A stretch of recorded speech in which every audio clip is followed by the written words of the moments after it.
Hello and welcome to Reanimated, everybody. This is Stuart. I'm one of your hosts. I'm out of California, and joining me is H.A. Conrad in New York. Hello, H.A.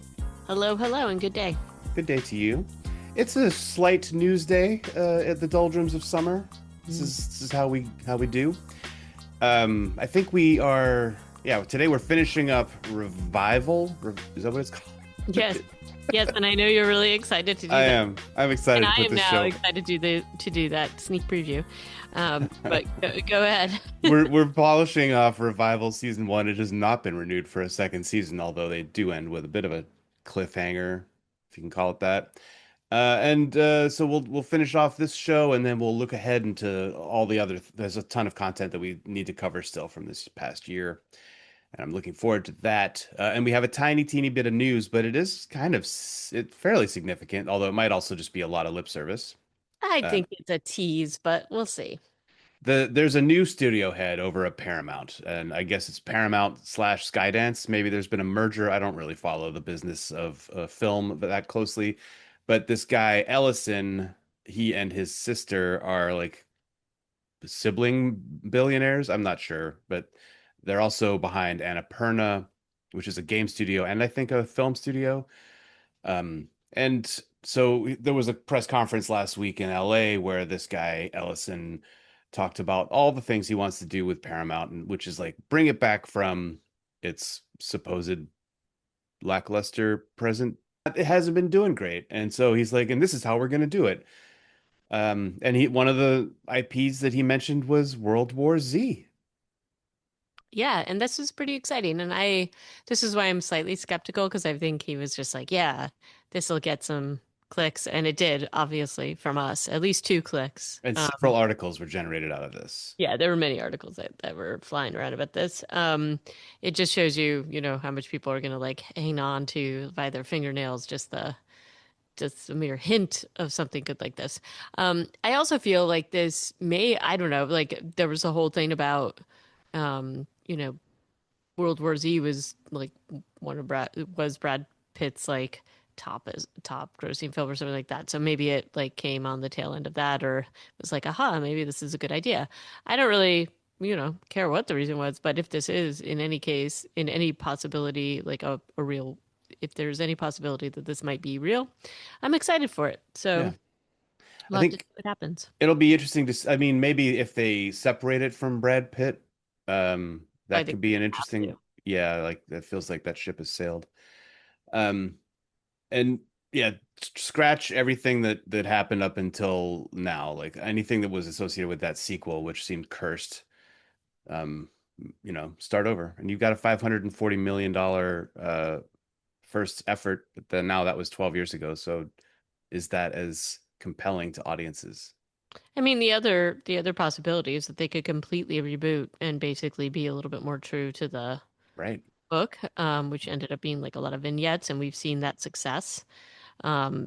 We have seen success there. So, but maybe that no, they've already done that. So who knows? But I would be very curious to see what they come up with if this is something that is viable. So Well, let us keep track of this and see what happens. yeah. And a few other titles that he was talking about at this press conference. There's Top Gun 3. I Uh, will yeah, that. I'm actually pretty not excited about almost everything else on this list. Mm, G.I. Joe, Transformers, Terminator, and Star Trek, which the last two I am a little bit interested in. yeah, But but also A Quiet Place and Smile are from Paramount. So eh, I didn't see Smile, but I did see A Quiet Place, all two, three of them, and they've all been pretty good. yeah.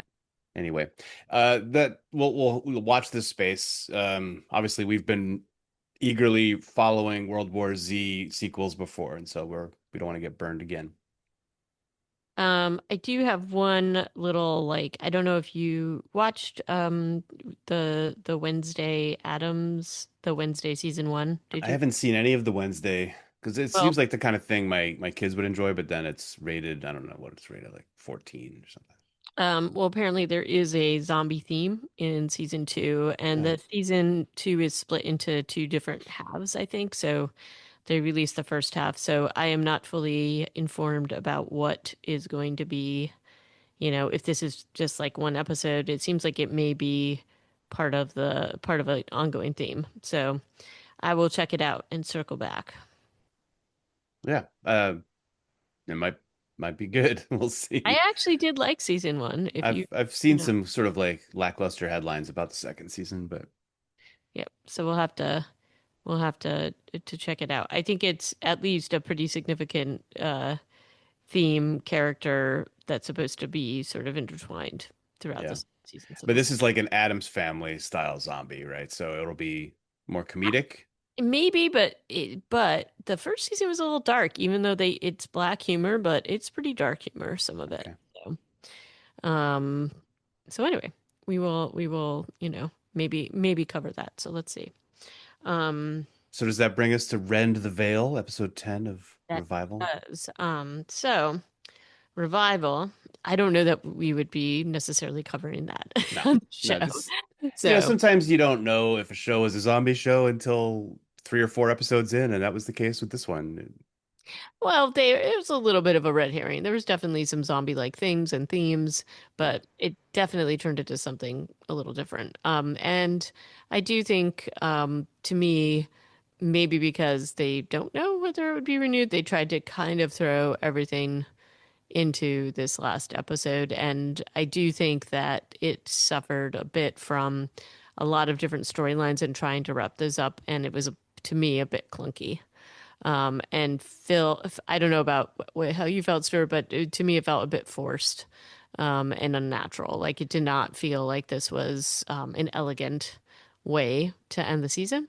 But No, uh, elegance was not part of what was going on here. um, so um, yeah, so it just felt like it suffered from a lot of just like kind of trying to push the storylines all forward and wrap them up as quickly as they could because they weren't maybe sure whether they would have um, a second season to work with. So we do have some resolutions to and things that we I think talked about in our last episode. Where Lester is clearly the bad guy, and it's kind of weird that nobody else has recognized this. Yeah, It but it wasn't in the way that I thought, it ultimately. wasn't quite in the way I thought either, but he is acting incredibly sketchy Yeah. regardless. And it So, makes sense that he wouldn't be calling the shots for Blaine because he is behind the abduction and murder of Rose Blackdeer. right, and Blaine wasn't. And Blaine was a big fan of hers in some platonic way, we hope. Yeah. Uh, so that, yeah, it makes sense that he wouldn't have been in cahoots, but like the fact that Dana and Wayne don't figure it out that Lester is a bad guy, is I was like when they're trying to sneak into the church toward the beginning of the episode and he goes, "Hey, I'm so glad you made it," and gives away their position and they all get arrested or Yeah, rolled I up by was the just baddies. like, that's weird. It is weird, but I thought he was like doing a pantomime and Yeah, that the so did guy I. and that they were all in on it. But Yes. no, he was actually just trying to get inside the church too, I Yeah. think, to see what was going to happen next. Yeah. Um, and Doesn't, yeah, it felt like a lot of unnecessarily monologuing. You have dialoguing, monologuing, whatever you want, but you have Blaine just kind of playing up his martyred saint, people did him wrong kind of thing, and how like his moral righteousness. Just it felt like yeah. very forced and a little too much. The first like 10 minutes of the episode are him giving a sermon Right. because it starts in the cold open and then continues after the credits for I feel like it's 10 minutes. But honestly, if anybody can kind of pull off this sort of direction and writing, it's Steve Ogg, and he leans into it. And despite the fact that I was overall dissatisfied with the show and with the Blaine character on a few levels, Steve Ogg does a good job with what he's given to do here, I feel Oh, like. I don't think it's, I think I agree with you. I think that it's more of an issue with the content than with Yeah. his performance. And I think he does an admirable job of really like leaning into that true believer trope. And he really thinks that M is evil, and he like, and the interesting thing is that he's so convinced that what he has been doing is in the interest of the world. Like, he doesn't just think it's about him, although there's a slight amount of selfishness there. Um, he really thinks that this is the way of salvation. And what's weird is that when he is confronted directly with evidence that maybe he's wrong, he almost like double, like he just can't quite pull himself back from that belief system either. So, he is thinks he's going to go down the same path that he did with the what he calls the angel, and getting rid of the revivers. And in his mind, he's like, "Hey, this is this shows how evil they are because this is what happens to them. It destroys them." And he thinks that these things are angels and kind of doling out the judgment because they're not supposed to be here. And I do like how Ibrahim's like, "No, this is just a big misunderstanding because you didn't play the matching game right with the between the angels and their souls and that whatever it is." And the fact that that is enough to get Blaine to think twice is kind of crazy. Yeah. Like, great job again by Andy McQueen. Him Oh, and Steve he's Ogg great. And needed to again, have more scenes together. But yeah, he just lays out some, yeah, some scientific stuff, but it's like backed up by nothing. So yeah. And, it's again, he's working with what he's got, and this is just a little hard to cram all this into like one scene and to have all the feelings being felt. And, you've got like Dana and her dad come in, and there's all the big confrontation just felt a little bit like farcical. And like the whole sort of urgency when Blaine just is like, all right, well, you think she can heal, and like shoots the sheriff. It just felt a little bit too much. I mean, I think he wanted to shoot the sheriff just because of what he did to his dad, and he pretty much says so. But it just felt like that got to this.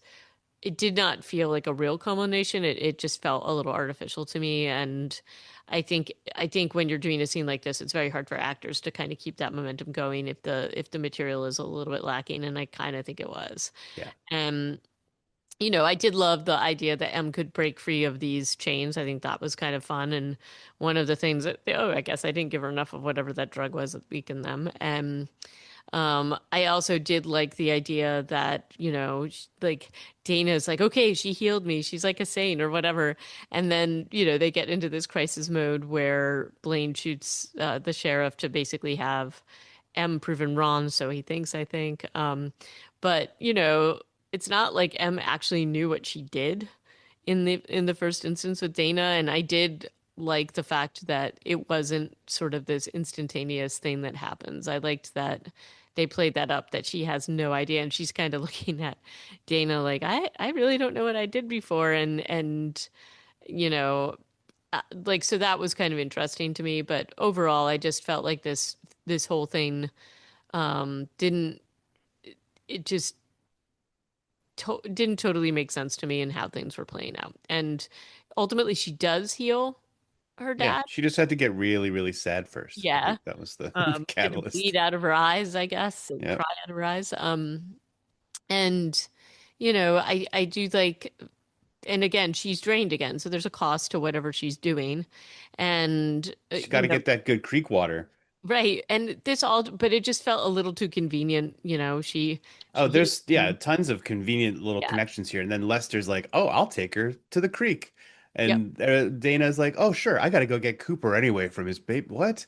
Like suddenly That Cooper's was back in the weird. story after a couple of episodes, and I'm like, "Why do you care about Cooper all of a sudden?" And also, you're not getting that, like, if you're really running from this strange little martial force, and they're all over the place, you don't have time to go get Cooper.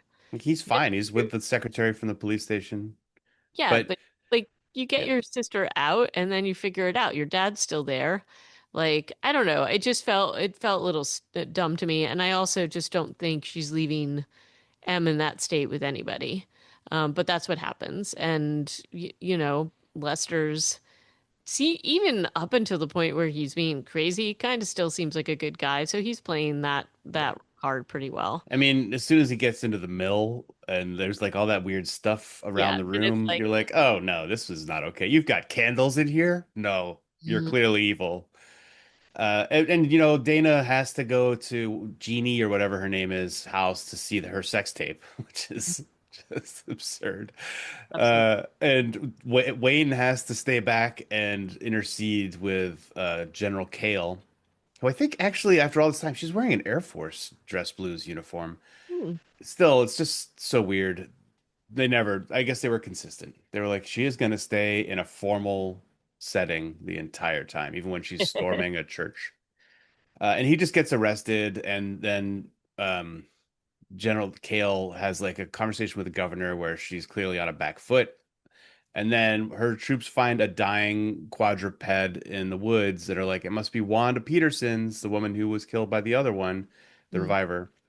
And then they all kind of like they're like, we're gonna move up our window of something. And then I think they all get out of town. I think the military just leaves as soon as they have this one alien, and that is the end of that plot line until a potential future season.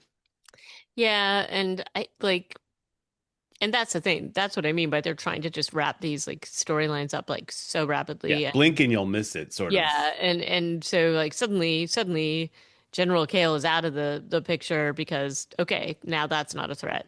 And then you have the full focus on Lester and M and Dana and the Lester and M storyline is like she's weakened, so that makes sense. But it's even, there's lots of things that don't add up in here, and even her weakness, I think she probably could tell what was happening, but or would have kind of cottoned on to it a little earlier, but she doesn't. And then when it does evolve, it honestly is pretty creepy when he's, putting his little ceremonial hood on and I mean, I guess his full intention was to like steal the recuperative powers. Like all he wants to do is live forever. And it's even him telling the story and cramming that story in about how all of this came to be felt a little too convenient and forced. It's wild how it all does end up being Aaron's fault. I thought Aaron had been like a potential he was the baddie, then he was redeemed or like cleared of his bad name, and Mhm. then actually he was the one who did it all, Yep. like Yep. crazy. And Lester's just trying, I mean, he wanted to do it, but Aaron did it like the wrong way or too fast.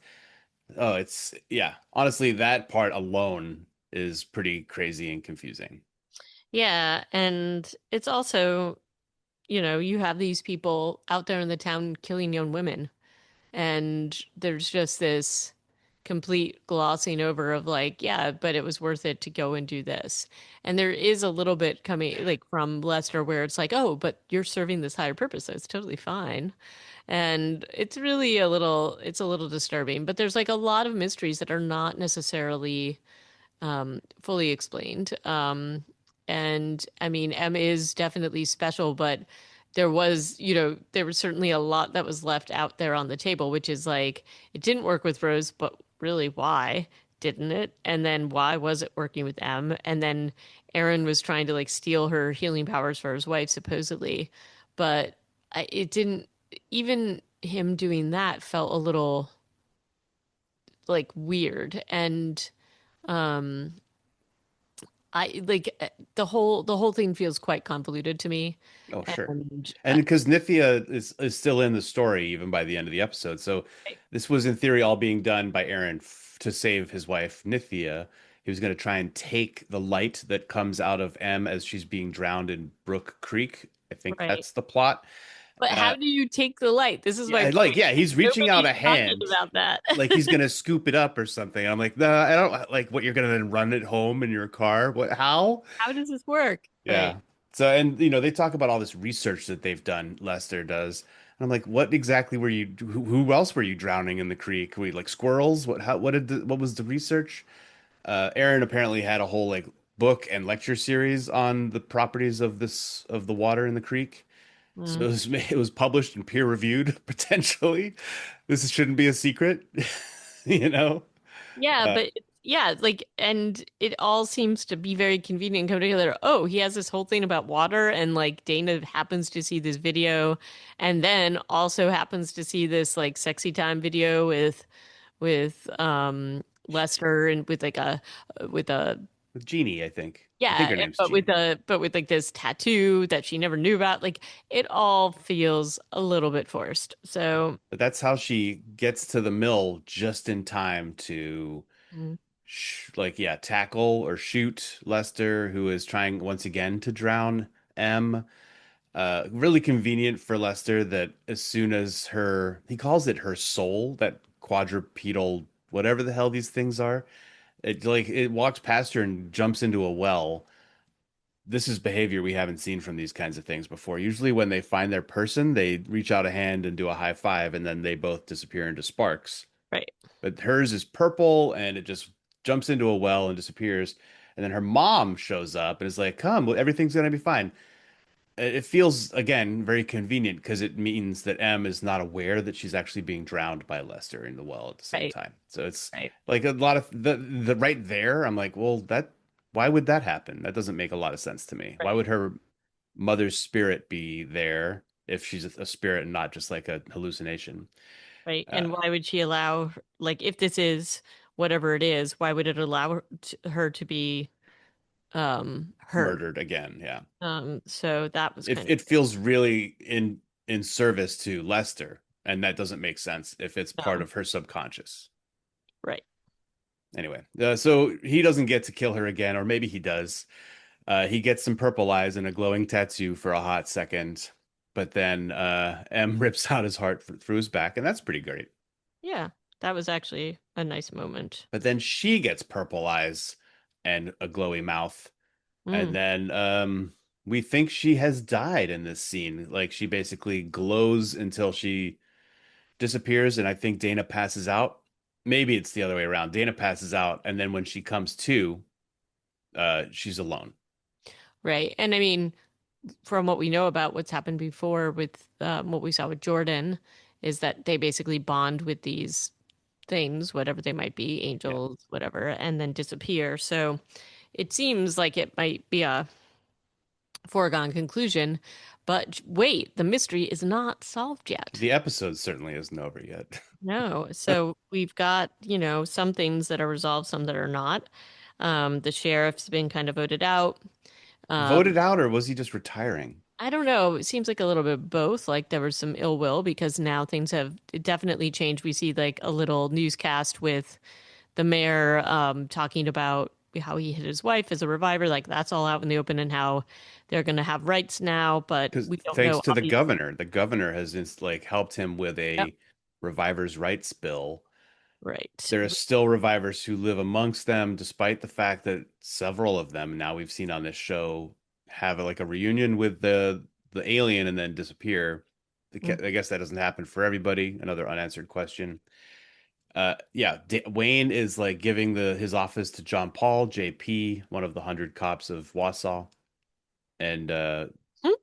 JP is like the leak that was above Dana's desk came from your office all along, and we're like, oh my Yeah. God, that is so damning. Wayne, why is he quitting? Or maybe he was voted out, but and JP's interim, so it wasn't an election. I think he's just retiring. Um, Well, and again, maybe he's being like kind of forced. He's been through a lot. Um, Honestly, he was too angry. he was very angry. He did need to get away from that job. Dana's still wearing her uniform during these epilogue scenes though, so she's still a cop. She's also decided to stay in Wausau.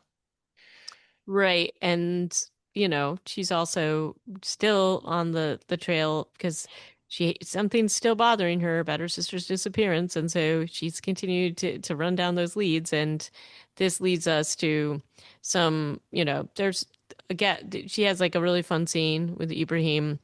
And I think that they're leaving this door open, obviously, if there is a second season, hopefully that will be explored a little bit more. But they still have great chemistry together, but he's sticking around. So there's definitely hope, I think, for them in the future. However, the stuff with Cooper is weird, and the fact that he blames her dad for everything is just feels weird. And I understand that she's probably got some unresolved things with him, but it does not seem like that makes total sense to me. Like her dad's try to make inroads, and Yeah, I'm does that stem back to a scene with Wayne doing something to M in front of Cooper? Why would he have this well, impression? maybe it's just because of his policies. That's why I felt like it was a little too convenient. Think And this kid knows about his grandfather's policy though? I mean, he's yeah, little. exactly. So it felt that's one part that felt kind of forced, although Yeah. maybe he was just using like being like, hey, I'll watch Cooper because he wants to like mend fences. And I guess he's got to do that directly. But we'll see how this works out for this family because they're not exactly great at communication um, and resolution. So Yeah, Wayne's last scene on the show is like weirdly horrible. yeah, Like he calls to see if he can hang out with Cooper sometime or watch him. And she's like, he doesn't, yeah, like you said, he doesn't trust you. I don't think this is the right time. Maybe we can have a conversation, Dad. And he goes, well, hmm. And she's like, okay, bye. like she pretty much hangs up on him, and then he's just like leaving flowers on his dead wife's grave Oh God. photo, and that's Yeah, it. I guess that's his last scene, but the last one that he has dialogue is just wow. I thought they'd made so much progress in their relationship, Dana and Wayne. Yeah, I was very disappointed in it, honestly. More so Yeah, than I probably should have been, given how annoyed I was by this episode. right. But Uh, that's one scene where they really kind of dropped the ball, I feel like. They could have had at least a little dialogue about like imperfect progress, hey, we'll keep trying at it, our relationship. Instead, it's just a he's Continuation of their nonsense. Yeah. he's a wreck. Yeah, there's a poetry reading montage. Her poetry is pretty mediocre, so I Yeah, wasn't super pretty. loving it.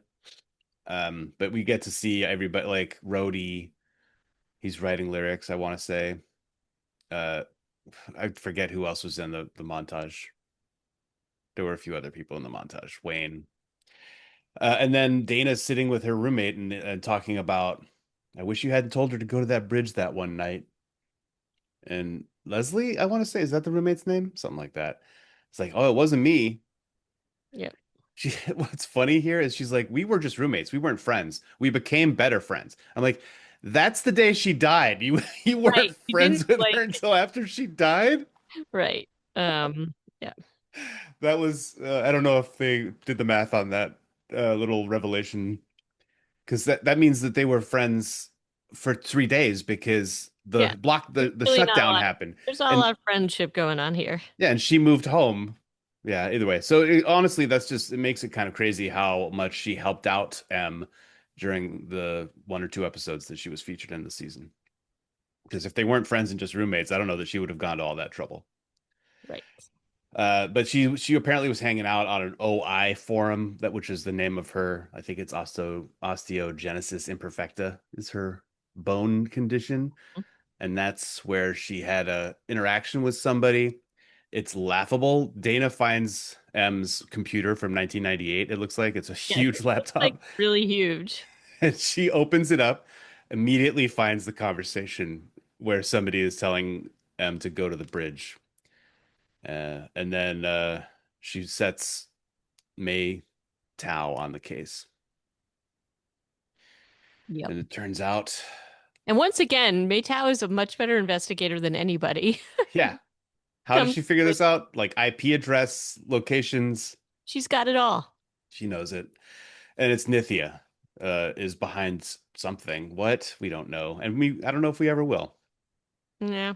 And I'm But okay with that. And now she's hanging given out up on her with them. chemotherapy and she is instead doing needlepoint or sewing for M, as it turns out, is still alive. They're both living in a cabin in Norway, as far as I can tell. Although Yeah. this was all shot in New Brunswick, Canada, so that has some Norwegian vibes, It though. did have Norwegian vibes.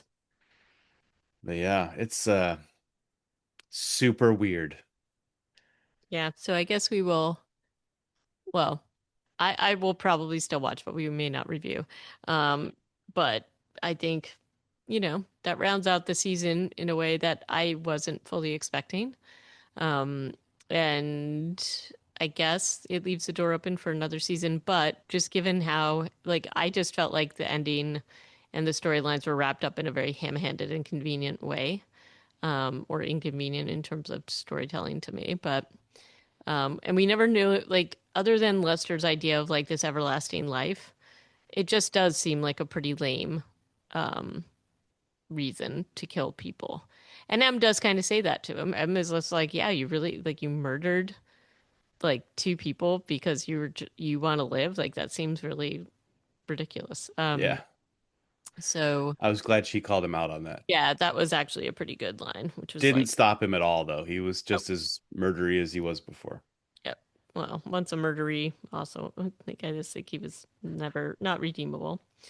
So that rounds out the season, and not quite what we thought it would be, but still, I did like a lot of it, and I'm curious about why some of these decisions were made to in the way that they sort of saw the whole show. And I mean, I think it probably was like too many storylines to try to handle at the same time.